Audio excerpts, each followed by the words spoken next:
बुतशिकन महमूद गजनवी कौन था? महमूद गजनवी को बुतशिकन का लक़ब क्यों मिला और गुलामी से गजनी की बादशाहत का सफर कैसे तय हुआ? बुखारा के गुलाम बाजार में बिकने वाले गुलामजादे सिबकतगैन को ये इल्म भी नहीं था कि रब्बे करीम ने उसकी तकदीर में गजनी की बादशाहत लिखी थी। तो फिर कौन था जो लोहे महफूज पर रकम इस इबारत को मिटा सकता? महमूद गजनवी उसी गुलामजादे का बेटा था और जिसको अल्लाह ने बुतशिकन के एहसास आला से नवाजा। अगरचे परवरदिगार ने महमूद की तकदीर में असीम शान फतूहात लिखी और इस मर्दे जर्री ने गजनी से लेकर हिंदुस्तान तक कामयाबी के झंडे गाड़ दिए, मगर कलाए सोमनाथ की फतह इसके कारनामों में सबसे बड़ा कारनामा था। महमूद गजनवी और इसके सरफरोशों ने जिस जुर्रत और इस्तकामत का मुजाहरा किया, इसकी मिसाल नहीं मिलती। इसने सिर्फ सोमनाथ के बुत को ही पाश नहीं किया, बल्कि अहले हिंद के सबसे कदीम तरीन बुत जग सोम को भी अपने कदमों तले रोन डाला। अल्लाह ने इस बुत शिकन की सरजमीन कुफर में दस्तगीरी फरमाई और बुत परस्तों पर मुजाहिदीन इस्लाम को गलबा और इख्तियार अता किया। तारीख गवाह है कि काफिर महमूद गजनवी का नाम सुनकर खौफ से कांपते थे। तो फिर क्या मेरठ, मिथरा, कौलंजर, ग्वालियर, क्या अजमेर और क्या गुजरात, हर तरफ अहले ईमान की शुजाअतों और अजमतों की दास्तानें बिखरी हुई थीं। इस्लाम की लासवाल रोशनी से दयारे कुफ्र को मुनव्वर करने वाले बुतशिकन ने जब सोमनाथ को ज़रबे ला इला से रेजा रेजा कर दिया तो ज़मीन व आसमान से सिर्फ कलमा शहादत की सदाएं बुलंद हो रही थीं और उसके तारीखी अल्फाज अहले कुफ्र की समातों में गूंज रहे थे, हम अहले ईमान बुत फरोश नहीं बुतशिकन हैं। जब इंसान अपने अल्लाह का शुक्र अदा नहीं करता तो उसे गुलामी की जंजीरें पहना दी जाती हैं। ये बात तुर्किस्तान के एक मजसूब सैयद अमीर अली शाह ने उस वक्त कही जब एक सौदागर नसर हाजी अपने गुलाम सिबकतगैन को फरोख्त करने के लिए बुखारा लिए जा रहा था। सिबकतगैन ने सैयद अमीर अली शाह की आवाज़ सुनी तो अपने घोड़े की लगामें खींच लीं और हाजी नसर से मुखातिब होकर बोला, आका, मुझे इतनी इजाज़त दीजिए कि मैं इस शख्स की खिदमत में सलाम पेश कर सकूं। सिबकतगैन ने मजसूब की तरफ इशारा करते हुए कहा, किसे सलाम करना चाहता है? इस दीवाने को। सौदागर हाजी नसर ने सैयद अमीर शाह की तरफ देखते हुए इंतहाई तज़हीक आमेज लहजे में कहा, मैं इस शख्स को पागल नहीं कह सकता। सिबकतगैन ने अपने आका हाजी नसर को जवाब देते हुए कहा, ये बहुत होश की बातें कर रहा है, तू नहीं जानता कि अमीर अली शाह कौन है? हाजी नसर के चेहरे पर बदस्तूर नागवारी का रंग नुमाया था। ये एक बदहाल शख्स है। गुर्बत व अफलास और जिंदगी की दूसरी महरूमियों ने इसके होशो हवास छीन लिए हैं। ये हर वक्त बेसरोपा बातें करता रहता है। यहाँ के तमाम लोग इस दीवाने से वाकिफ हैं। अभी हमारी मंजिल बहुत दूर है, तो अपना और हमारा कीमती वक्त बर्बाद न कर। सौदागर हाजी नसर ने तुंदो तेज लहजे में कहा, ये शख्स कितना ही वहशी क्यों ना हो, मगर मेरा दिल इसकी तरफ खींचा जा रहा है। सिबकतगैन ने हाजी नसर के सामने हाथ जोड़ते हुए कहा, बस मेरे आका, मुझे चंद लम्हों की भीख दीजिए, मैं सैयद को सलाम कर लूँ। हाजी नसर ने बादल नखास्ता सिबकतगैन को अमीर अली शाह से मिलने की इजाज़त दे दी। काफिले के तमाम लोग बड़ी हैरत से सिबकतगैन को देख रहे थे। हाजी नसर का गुलाम घोड़े से उतरा और सर झुकाए हुए सैयद अमीर अली शाह की तरफ बढ़ा। देखने वालों को ऐसा महसूस हो रहा था जैसे कोई अदना खिदमतगार किसी शहनशाह के हुजूर जा रहा हो। एक दीवाने के पास क्यों आया है? अमीर अली शाह ने सिबकतगैन की तरफ देखते हुए कहा। सैयद के लहजे में बड़ा जलाल था। सिबकतगैन लर्ज कर रह गया। मुझे लोगों ने बताया है कि आप सैयद अमीर अली शाह हैं। ये कहते कहते हाजी नसर का गुलाम घुटनों के बल झुक गया। मैं तो एक सैयद की खिदमत में हाजिर हुआ हूँ, इसके सिवा मुझे कुछ नहीं मालूम और मैं जानना भी नहीं चाहता। सिबकतगैन ने आगे बढ़कर सैयद अमीर अली शाह के हाथों को बोसा देना चाहा। अमीर अली शाह ने गजबनाक होकर अपने दोनों हाथ खींच लिए। खुद तो हलाकत के करीब पहुंच चुका है और अब मुझे भी बर्बाद करना चाहता है।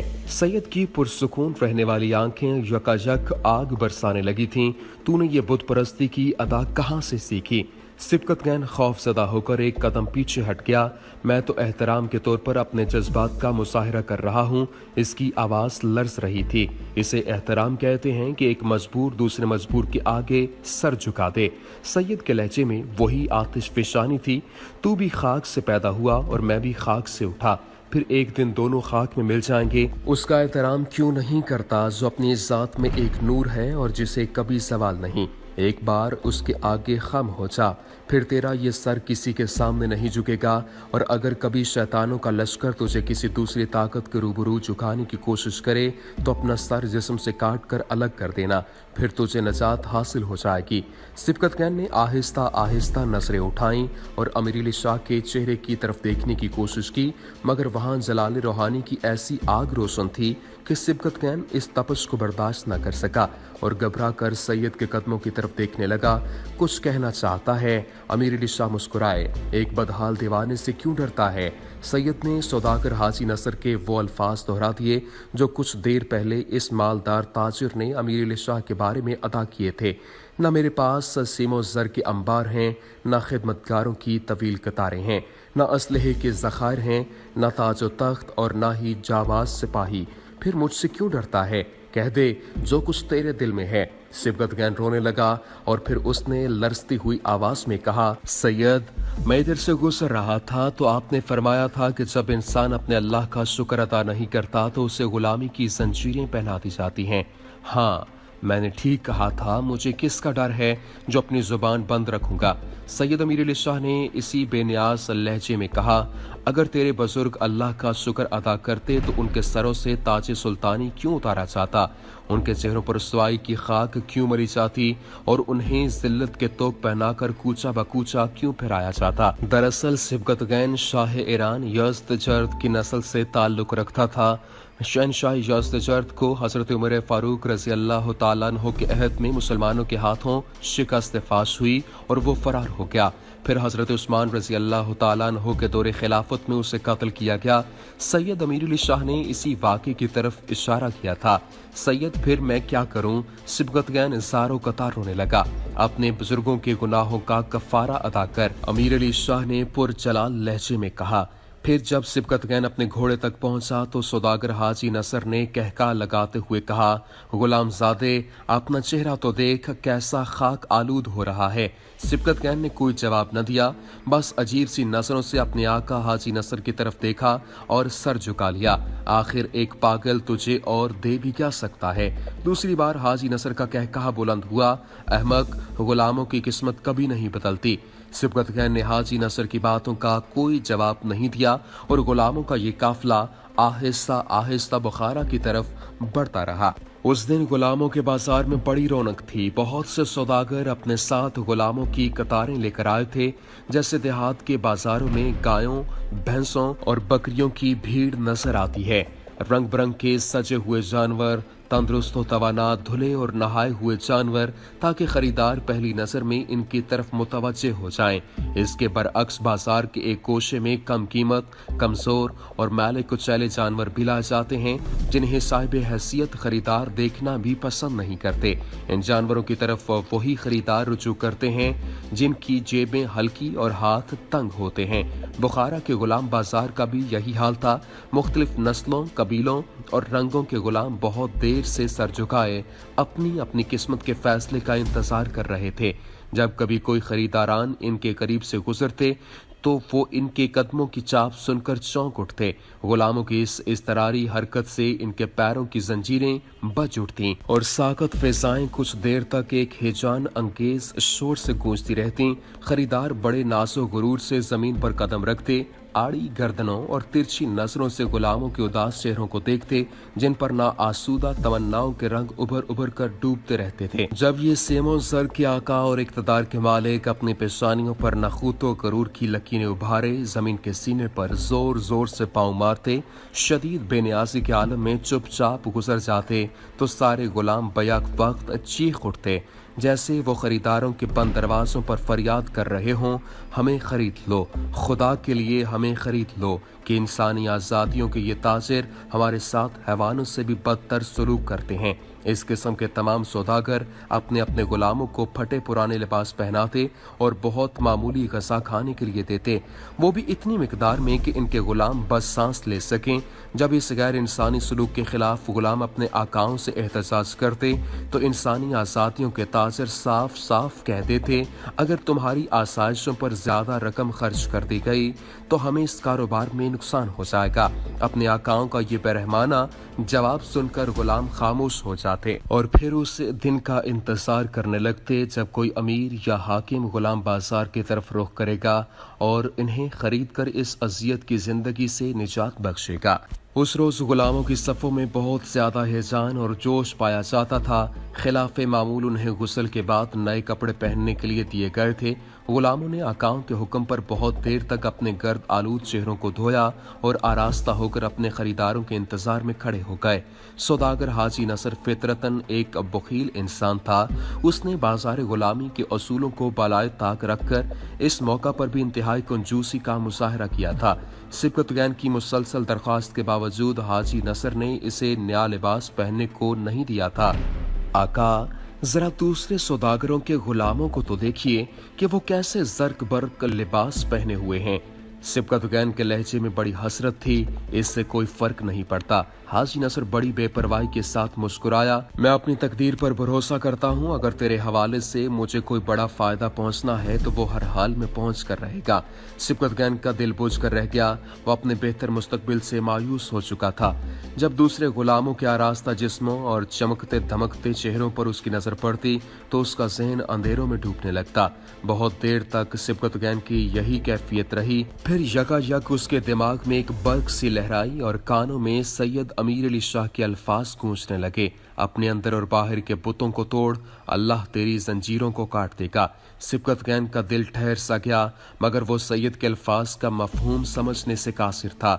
ये अंदर के बुत कौन हैं? सिबकतगैन का जहन उलझने लगा, मगर उसी लम्हे गुलाम बाजार पुरशोर आवाजों से गूंज उठा। गजनी और बुखारा का फरमा रवा अमीर अलपतगीन मुख्तलिफ इलाकों से लाए हुए गुलामों को देखने आ रहा था। इंसानी आज़ादियों के ताजिर दिल ही दिल में अपने खुदा से दुआएं कर रहे थे कि अमीर मुंह मांगे दामों पर इनके गुलामों को खरीद ले। खुद गुलामों की हालत भी नाकाबिले बयान थी। इनके चेहरे आसमान की तरफ उठे हुए थे और खुश्क होंठ आहिस्ता आहिस्ता कांप रहे थे। वो ज़ेरे लब जमीन और आसमान के मालिक से अपने निजात की दुआएं मांग रहे थे। अमीर अलपतगीन गुलाम बाजार के दरवाजे में दाखिल हो चुका था। अचानक तमाम सौदागरों ने अपने अपने गुलामों को डांटना शुरू कर दिया। सीधे खड़े हो जाओ और अपनी उठी हुई गर्दनों को झुका लो। चंद लम्हों के लिए गुलामों के जिस्मों पर लर्जिश तारी हुई, लेकिन अपने आकाओं की उस्मगी नजरें देखकर उन्हें संभलना पड़ा। अब सारे के सारे गुलाम पत्थर के तरासे हुए मुजस्मे नजर आ रहे थे। इनकी सांसें जारी थीं, मगर जिस्म हरकत नहीं कर रहे थे। अमीर आहिस्ता आहिस्ता गुलामों की कतार के सामने से गुजर रहा था। गजनी के फरमा रवा की तेज नजरें एक लम्हे में हर गुलाम की ज़ाहिरी शख्सियत का जायजा लेती और फिर फौरन ही उनका जाविया बदल दिया जाता। अलपतगीन की बेदिली देखकर तमाम ताजिर उदास नजर आने लगे। आज उनकी सारी उम्मीदों पर पानी फिर गया था। हुजूर, एक नज़र इसे मुलाहिजा फरमाइए। एक सौदागर ने जोश जज्बात में अमीर अलपतगीन को मुखातिब करते हुए कहा, ये क्या तंदुरुस्त व तवाना और खूबसूरत गुलाम है। खास तौर पर सरकार की खिदमत गुजारी के लिए लेकर हाजिर हुआ हूँ, बस एक नज़र। अभी सौदागर की बात मुकम्मल होने भी न पाई थी कि अमीर अलपतगीन की कुशादा पेशानी पर कई बल पड़ गए और इसने इंतहाई नागवारी के अंदाज में ताजिर से कहा कि अब तेरी आंखों से हमें इन गुलामों को देखना पड़ेगा। ये कहकर अमीर आगे बढ़ गया। सौदागर हाजी नसर बहुत ज्यादा मायूस नजर आ रहा था, क्योंकि उसके गुलाम सिबकतगैन की ज़ाहिरी हालत दूसरे गुलामों से बेहतर नहीं थी। इसका चेहरा भी गर्द आलूद था और लिबास भी बहुत मामूली था। हाजी नसर ने दूसरे ताजिरों की तरह अपने गुलामों की आराइश का एहतमाम नहीं किया था, मगर इस वक्त हाजी नसर की हैरत की कोई इंतहा न रही जब गजनी का हुक्मरान सिबकतगैन के सामने ठहर गया और इस गुलाम के चेहरे को बहुत गौर से देखने लगा। ये नौजवान हमें पसंद है। अमीर अलपतगीन ने सिबकतगैन के सीने पर हाथ मारते हुए कहा, इसके चेहरे से शौकत और फरासत टपकती है। इसके बाद हाजी नसर को एक बड़ी रकम अदा कर दी गई और सिबकतगैन चंद सिपाहियों की निगरानी में गजनी के महल की तरफ रवाना हो गया। पहली बार सिबकतगैन आरामदेह बिस्तर पर लेटा तो सारी रात उसे नींद नहीं आई। जब भी चंद लम्हों के लिए उसकी आंख लगती, उसे यूं महसूस होता जैसे सैयद अमीर अली शाह बिस्तर के करीब खड़े हों और उसे मुखातिब करके कह रहे हों, अपने अंदर और बाहर के बुतों को तोड़ दे, फिर अल्लाह तेरी जंजीरों को काट देगा। घबरा कर सिबकतगैन की आंख खुल जाती और वो कमरे में इधर उधर देखने लगता। फिर उसे अंदाजा होता कि वो ख्वाब की हालत में सैयद अमीर अली शाह को देख रहा है। मैं उन बुतों को तोड़ने की कोशिश करूंगा, मगर मेरी समझ में नहीं आता कि अंदर के बुत कौन हैं। बाहर के बुत कहाँ हैं? सिबकतगैन खुद कलामी के अंदाज में कहता और परेशान होकर महल की ऊंची ऊंची दीवारों को देखने लगता। अरबुतगैन अपने नए गुलाम सिबकतगैन से बहुत ज्यादा मुतासिर हुआ। कुछ दिन बाद ही गजनी के हुक्मरान ने सिबकतगैन को अपने हल्के खास में शामिल कर लिया। पता नहीं मेरा दिल तेरी तरफ क्यों खिंचा चला जाता है। एक दिन तन्हाई में अमीर ने सिबकतगैन को मुखातिब करते हुए कहा, मैं तुझसे अपने बेटे अबू इसहाक की तरह मोहब्बत करता हूँ। अमीर, ये आपका एहसान अजीम है कि एक गुलाम को इतनी अहमियत देते हैं। सिबकतगैन ने झुके हुए सर के साथ कहा, अपने आप को गुलाम कहकर मुझे आज़ार न पहुंचा सिबकतगैन। शिद्दत जज्बात से अमीर की आवाज़ भारी हो गई। मैंने सैकड़ों गुलामों को नज़रअंदाज करके तुझे मुंतखब किया था, हालांकि उस वक्त तेरा चेहरा बेगर्द आलूद था और लिबास भी बोसीदगी जाहिर कर रहा था। फिर मैंने ऐसा क्यों किया? अमीर बेहतर जानते हैं। सिबकतगैन ने बदस्तूर सर झुकाए हुए कहा, मुझे तुम्हारे गुबार आलूद चेहरे पर एक अजीब सी रोशनी नजर आई थी। अमीर पुरजोश लहजे में बोल रहा था, मेरे दिल ने मुझे कहा कि ये लड़का नस्लन गुलाम नहीं है। अपने नए आका की गुफ्तगू सुनकर सिबकतगैन रोने लगा। अमीर, मैं बदनसीब शहनशाह ईरान अज़्द-ए-जर्द की नस्ल से हूँ। नहीं सिबकतगैन, तो बदनसीब नहीं है। अमीर ने इसके सर पर हाथ रखते हुए कहा, तेरी गर्दिश के दिन गुजर चुके हैं और अब तू मेरा फर्जंद है, अबू इसहाक की तरह। सिबकतगैन अपने दामन से आंसू खुश्क करने लगा और कमरे की फिजा पर गहरा सकूत छा गया। अहले वफा की मानिंद जीस्त बसर करना। मुख्तसर से वक्फे के बाद अमीरुल पुतगीन की आवाज़ दोबारा गूंजी, मैंने तुझ पर जो एतबार किया है इसे कभी मजरू न करना। अगर मेरा एतबार ख़त्म हुआ तो एक दिन तू भी जिल्लत और गुमनामी के अंधेरों में सिसक सिसक कर फना हो जाएगा।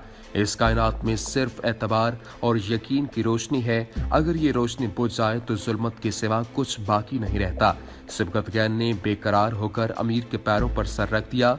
आका, आप मुझे इफ़ाए अहद के रास्ते में हमेशा साबित कदम पाएंगे। अमीर ने सिबकतगैन के दोनों बाजू पकड़कर इसे सीधा किया और इन हासदों से भी होशियार रहना जो मेरी शफकत और मेहरबानी देखकर तुझसे जलने लगे हैं। सिबकतगैन ने अमीर की तरफ देखा और एक बार फिर उसकी आंखों से आंसू बहने लगे। बुतशिकन महमूद गजनवी सीरीज का सिलसिला जारी है। अगले एपिसोड में आपको बताएंगे सिबकतगैन का असद शिराजी से ताल्लुक कैसे जुड़ा, असद शिराजी कौन था और वो आतिश परस्ती की आग में कैसे झुलस रहा था। इसके अलावा इक़्तिदार के हुसूल के लिए वो क्या क्या स्कीमें लड़ा रहा था। उम्मीद करते हैं कि आपको हमारी वीडियो पसंद आई होगी। वीडियो पसंद आने की सूरत में लाइक कीजिए, शेयर कीजिए और हमारा चैनल सब्सक्राइब करना मत भूलिएगा। वमा अलैना इल्लल बलागुल मुबीन।